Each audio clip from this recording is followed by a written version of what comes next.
So I know that smoking weed is very much can be a social experience, and for a lot of people, this is something that really keeps them smoking weed and gives them fear about quitting smoking weed is because they have relationships and friendships built around smoking weed. Maybe you have someone you've been smoking with for years, or a friend that this is your habit. You smoke together, or maybe a boyfriend, a girlfriend, a significant other, maybe your family member. I've worked with people who they smoke with their mom or their dad, and it's just the one thing that I enjoy. We do together. We smoke every day and talk, and this can be for me. This is one of the biggest things that kept me coming back to smoking weed and kept me from leaving smoking weed for a long time is because I crave these social experiences, and I was afraid of losing friends and losing relationships as I quit smoking weed. And guess what? This is the thing: is you will have friends that'll stop reaching out to you, and you will have people that you thought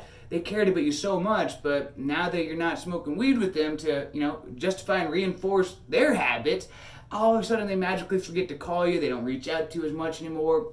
That happens. That's not saying everybody, but that does happen. And this is the thing that I want to say on that, and why you should never let that fear of going on the hero's journey alone, why you should never let that hold you back. And this is something I remember one of my mentors years ago told me, was that whatever it is that you want to do in your life, that you got to be willing to do two things. You got to be willing to walk alone, and you got to be willing to look like a fool while walking alone.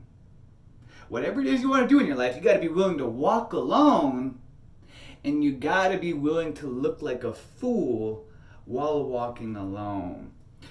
See, and the reason why this applies to everything, we have these habits, these lifestyle. We're amongst the sheep and the sheep herd, and all of a sudden, you're involved, and you're like, what? I think I want to. Everybody else is, in the same thing, and you say, I think I want to explore over there, beyond the fence, beyond this farm, and see what's out there in the woods, and everybody's, what? Why would you want to do that? Why would you want to go off and, we got it good here. We live in the farm. The shepherd takes care of it and everything. Why would we want to go? And you think, I think, I just want to, I don't know. There's got to be more. I want to see. I'm curious. My curiosity, my passion is driving me over there. And as you start to venture off, the other sheep laugh at you. Oh my gosh! Look at that fool.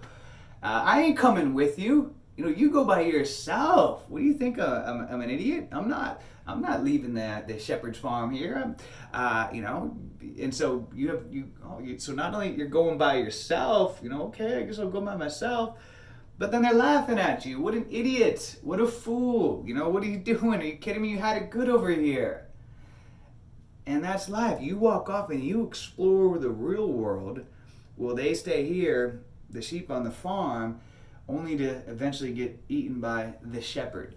And this is an analogy, but it's so true to life in that, you smoke weed every day, you have these certain habits, maybe every day after work, you got happy hour with your girlfriends, and, you guys eat nachos while drinking margaritas, and, you're overweight, your friends are overweight, and all of a sudden you want to change your life. You want to stop drinking, you want to stop smoking. Instead of going to, after work to happy hour, smoking weed and drinking, getting tipsy, you decide you wanted to, get a gym membership, work out. And they're like, oh my gosh, what do you think, you're too good for us now? And, you never hang out with us anymore. Guilt trip, you try to say different things.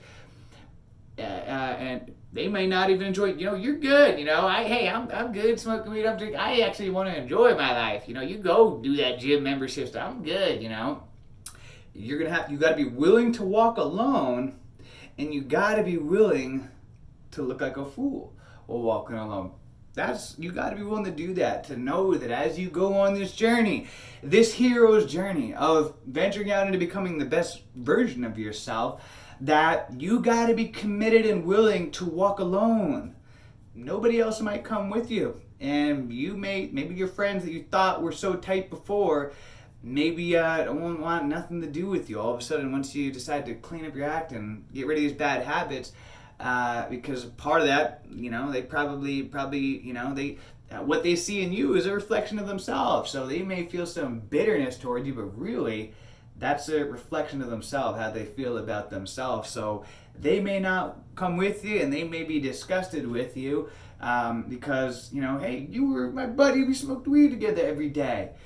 And so you got to be willing to walk alone because your life is at stake.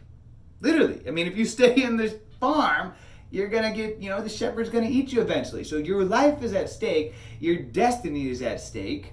The potential of who you can become in life is at stake. But you got to be willing to look like a fool as well. You got to be willing to, hey, you know what?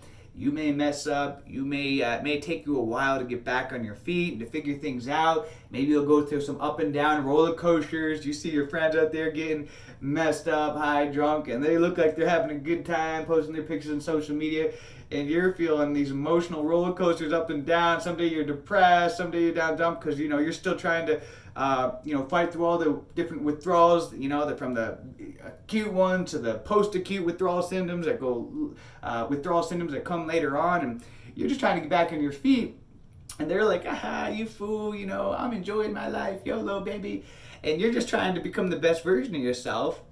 You got to be willing to look like a fool while walking alone, and that's part of the journey, and you got to be okay with that.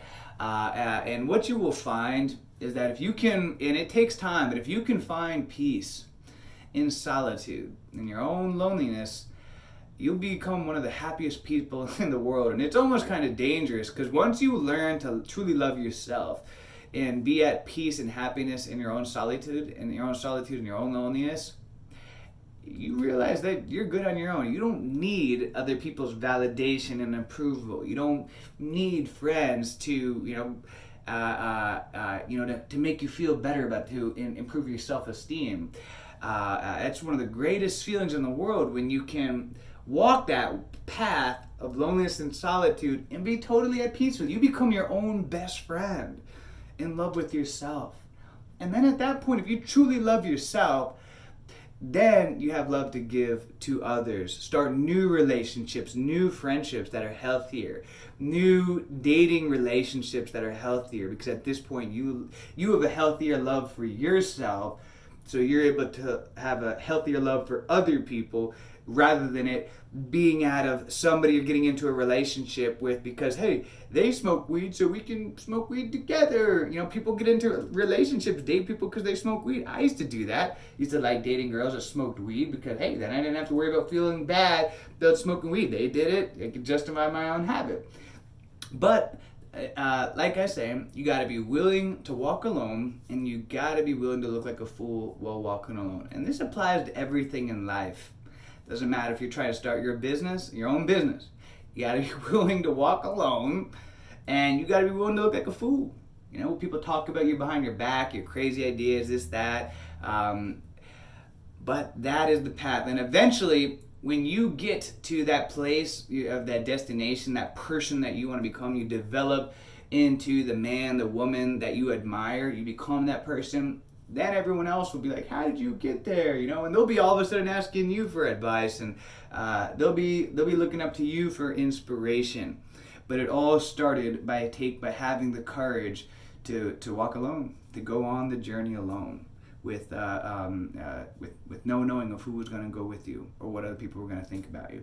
All right. So guys, keep crushing it. Hope you're having a great day. Let's make it a great day, a great week, a great month, a great year. Let's make it a great life.